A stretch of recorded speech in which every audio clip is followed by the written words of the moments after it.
Alright guys, so it's been 1 year since I upgraded to this 6-foot Aquariums4Life reef tank. Now it's been a long minute since I did my last update, which is when this tank was installed, and basically life took over. So I've not been able to do any videos on this tank, but I thought it was about time that I got back into it and started really showing you everything that's happened. So this is going to be the 1 year update on my Aquariums4Life 6-foot by almost 2-foot aquarium. It's holding, I think, just over 900 litres, so roughly about 1,000 litre tank.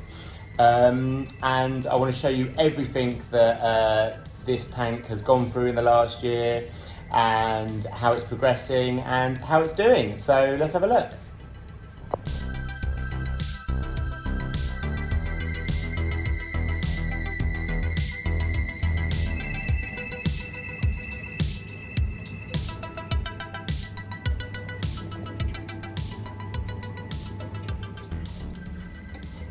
I'm going to start here with my plumbing. I had loads of ideas to run manifolds and everything, but eventually I decided just to go as easy as possible and just do a basic return emergency drain. So you've got the return here with the valve and then the emergency overflow. That's going into my TMC reef roller, which you just move along with your hands. When it starts to fill, it picks up all the gunk there.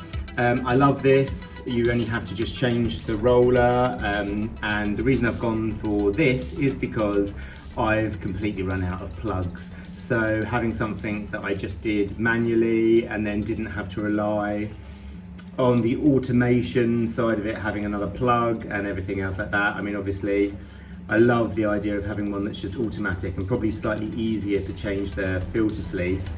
But yeah, no, this works really well for me.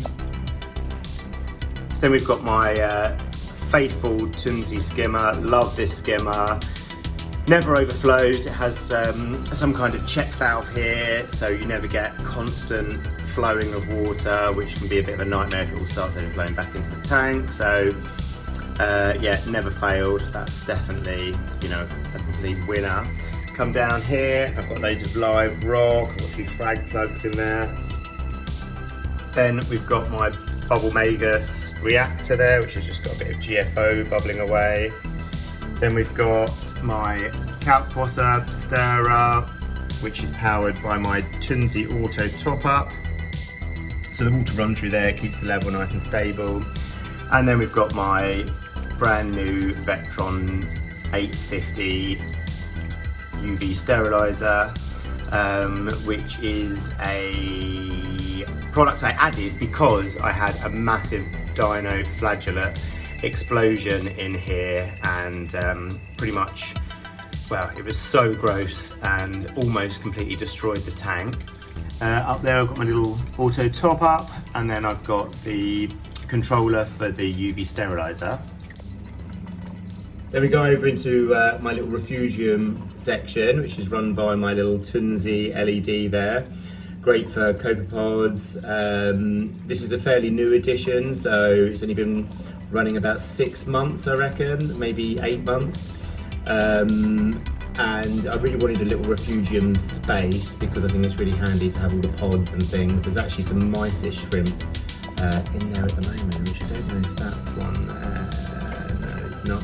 But they have been swimming around, so obviously things are doing quite well in there. I'm also dosing just 2-part ATI Pro. So that just comes as a 2-part. It's meant to have all of the essential minerals and everything in it. So I'm just dosing A and B. I think A is alkalinity, B is calcium and magnesium.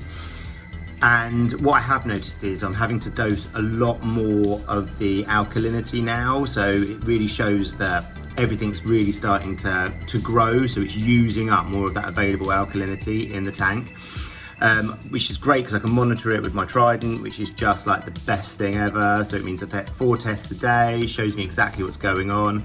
I've got my dose there, which doses the 2, and then I've got another little doser at the top there, which just doses anything else that I want to put in the tank. It's not currently dosing anything. I was using Nopox for a little bit, and then I was dosing Acro Power. But I've now started, I did an ICP test, and what I'd noticed is there was a lot of stuff like the trace elements that were missing. So iodine was a big one. So what I decided to do was to dose Red Seas ABC. So these are all your trace elements. So I'm massively underdosing this, and I have been for about 50 days now. So I'm using 1 mil of each per day, and the colours have just changed. When I look back at pictures I took 50 days ago, like the amount of pop I'm getting now is just incredible. So it's definitely doing something. I've also upped my water change schedule. I was doing 75 litres every month, and I'm now doing it every 2 weeks, just because I want to keep on top of. I think when you add these baling salts, it does increase your salinity. So if you're not on top of that, my salinity had gone from 1.026 to 1.029, so it was really starting to creep up. So I was being able to bring that back down again with water changes, just mixing up water slightly less and then doing a really slow water change just to bring everything back into, just bringing it all back level, so that there was nothing too, so the tank wasn't too salty or didn't have, you know, not enough elements in it. So when I moved everything over to this tank, it was quite traumatic. So I moved from one end of town to the other and had to do it all in a Nissan Navara truck. Unfortunately got stuck in traffic, so everything, I hadn't really taken into account that the back of the truck is open, so everything got really cold. We were really stuck in traffic for ages, so by the time I brought everything back, it was really not in good shape. Unfortunately, I did lose quite a few of my fish. I didn't lose my Regal Tang and my gobies and my Coral Beauty. I've had, you know, probably 10 years plus now. But yeah, no, there was quite a lot of death. So that was really disheartening. Every coral in here, I had fragged everything down so small so I could kind of start fresh. Just putting in all the existing live rock, all the existing water, you know, trying to make everything as smooth as possible. But I think everything got so cold that stuff just died off. So for the next 6 months, it was kind of just hanging on. And yeah, a lot of stuff really didn't do well. But you know, such is life. You know, I tried. I'd had success moving big tanks before. I thought the same thing was going to happen, but I hadn't accounted for getting stuck in traffic for so long. So yeah, so that was a little bit disheartening. Probably another reason why I didn't make a video for a while, because stuff just did not look good. I wasn't very proud of everything. So yeah, so it's really starting to come back into its own glory now. I mean, there's a lot of original stuff. I think probably 80% is coral that I had, but it was just so small. The frags, I mean, the best thing that I did was frag it down so that I had loads of tiny little bits of it, so that I could just replenish all the rocks and everything with my existing coral. The bigger colonies that I had just did not do well. So when I moved everything over, there was only a couple of what I call big colonies that actually survived. One of them being my Fungia plate did really well, and it's become absolutely huge. It's the size of my hand. A lot of my frog spawns and torches, they didn't die, they kind of just didn't grow. I had a huge bird's nest colony, like it was bigger than my head. I'd fragged all of those down. You can see they've really picked up now. They're really starting to grow back. But again, I have had quite a few issues with my own maintenance side of the tank. The tank has obviously had like quite a few spikes of different things. And it also had a massive nutrient drop, because I think I was trying so hard to keep the tank really clean to try and really step up my game. It put everything out of kilter, which gave me these dinoflagellates, which were just gross. They were kind of stringy, snotty algae all over the place. But I did manage to fix that problem by actually adding nutrients. So I added loads of NO3 and phosphate back into the tank. As soon as I did that, and with the addition of a UV sterilizer, it literally changed overnight. I mean, it went from looking brown and gross to flourishing again, which, you know, was really, really, really nice to see. My Cyphastrias did really well. They covered, you can see my little ATAT walker there.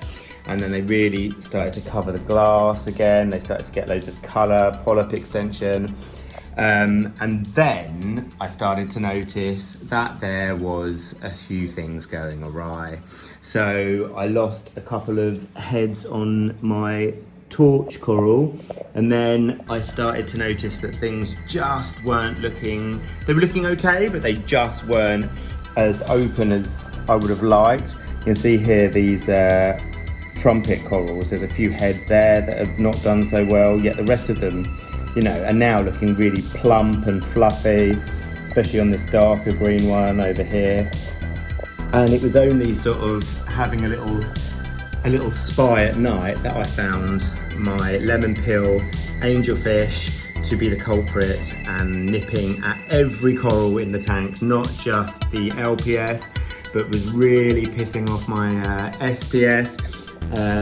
As you can see, he took a massive liking to this beautiful SPS coral that I had in there, and he devoured it.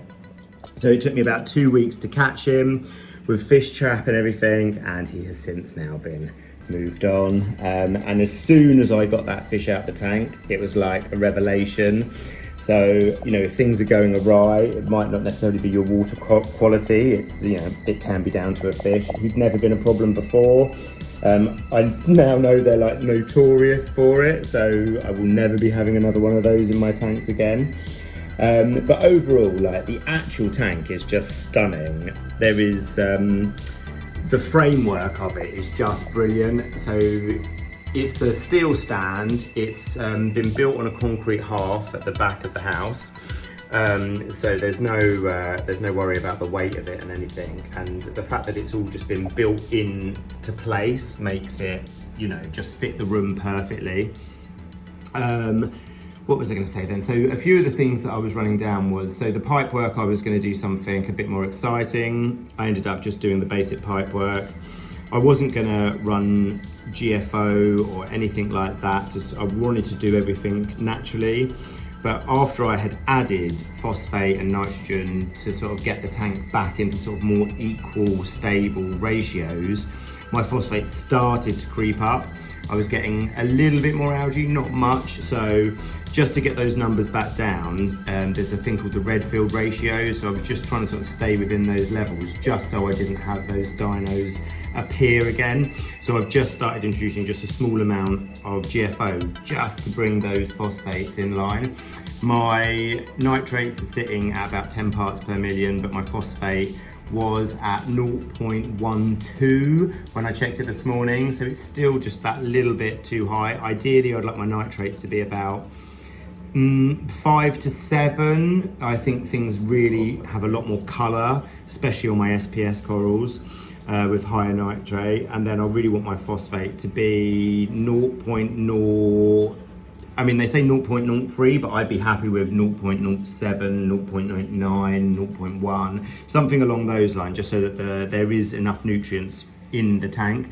I think the reason why there's no algae growth on any of my rocks is because of the level of tangs, or the amount of tangs I've got in the tank. I think they keep everything down, but it leaves the nutrients available for the corals. And I think that's really starting to show in the way things have started to grow. I'm literally now starting to frag stuff pretty much on a weekly basis because I'm really getting great growth, and I don't want one particular coral to take over. So when something's starting to get huge, then I'm really cutting it back so that it gives the other ones a little chance to grow. So that's it. That's like a real quick rundown of the tank over the last year. So there's been like ups and downs and everything like that, as there is with all tanks. But now this tank is stable, it's a year old. I always think it takes about a year for everything to sort of settle down anyway. I think it had a bit of a kick start because it was obviously, everything was from like a mature tank, and now it's its own thing, you know, it's its own ecosystem. Everything seems to be doing well, 99% of everything seems to be doing really well. There's a few issues, but I think I've nipped them in the bud, i.e. like angelfish eating things. So I think from now on, it can only get better. So where am I going with this tank? What am I doing? So I think what I want this to be, this is the showpiece in my front room, right? So I want it to look, I want the colour. Colour is where I'm going with this. I want everything to really, really, really, really pop. And I think in achieving that, I've got an idea for quite a few videos of what I'm going to do to achieving that. So I guess you've had a little look at using the ABCD coloured program from Red Sea.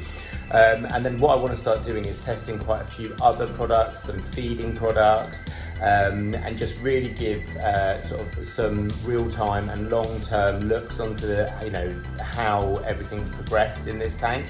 And putting these on YouTube enables me to go back and look and see how everything was doing and what was working. So it's really handy for me. I hope it's really handy for you.